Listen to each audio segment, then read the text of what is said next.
Salutations, dear viewers. This is George from Ireland, and I'm continuing my series about the Northern Irish Troubles.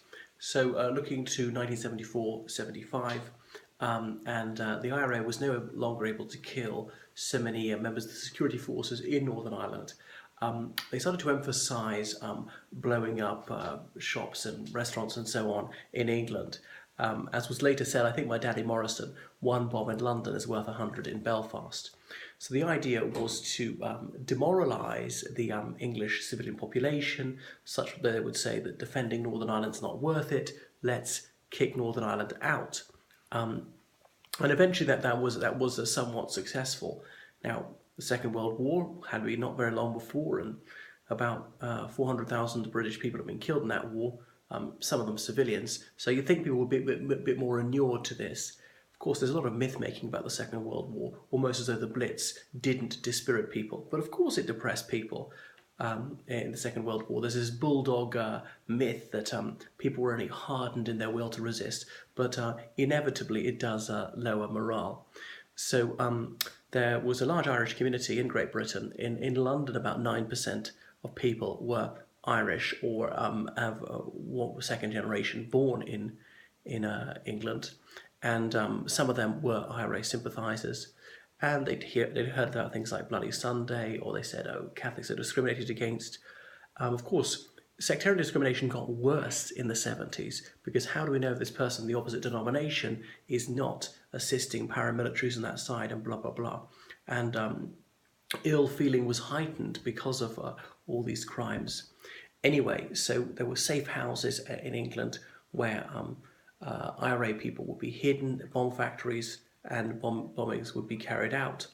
So the IRA thought they were honourable guerrillas, but many people in England thought of them as butchers. The Balcombe Street Gang was one of the most notorious groups of bombers in London, and for a year they set off many bombs in different places. They were also ultra-left, and they seemed to hate the upper class.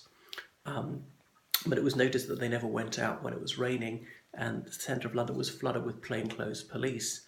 Norris McWhirter, the founder of the Guinness Book of Records, he offered a reward for information leading to their arrest.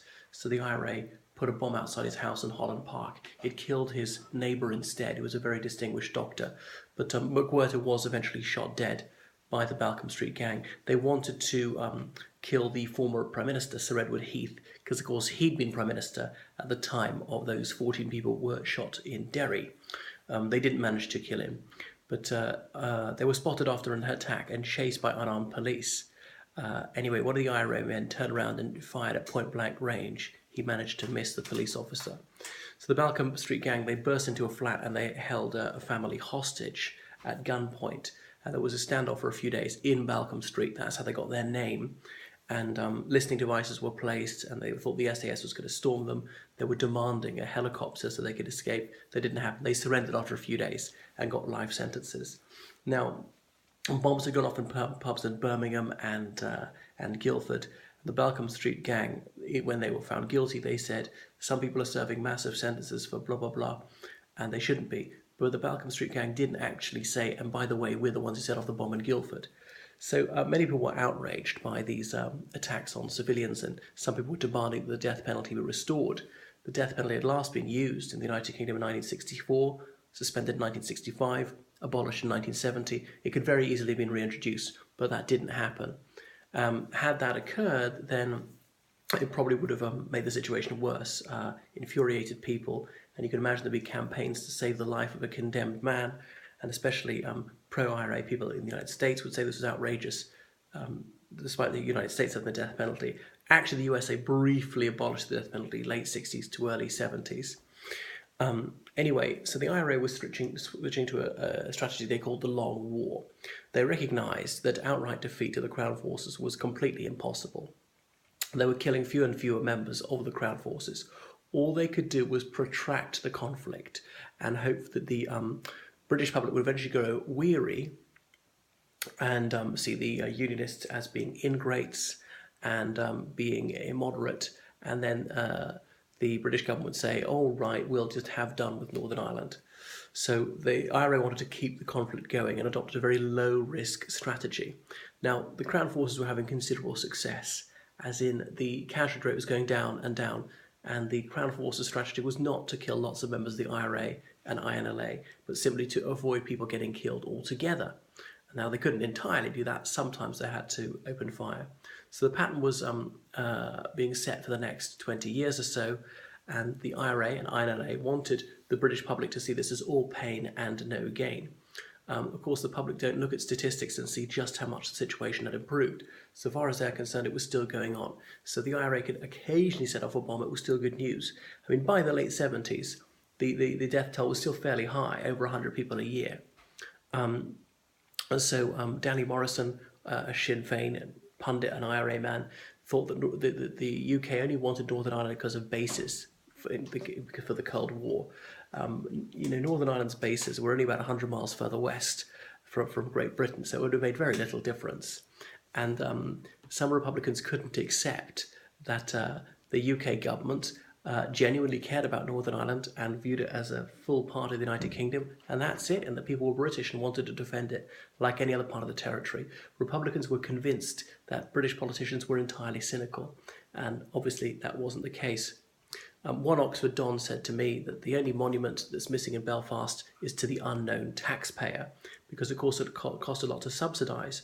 Northern Ireland had always been subsidised by Great Britain. But in the Troubles, obviously unemployment was getting worse, and the UK government had to do a lot to try and create jobs there. There were a lot of jobs in the security forces, in the prison service, because that had expanded.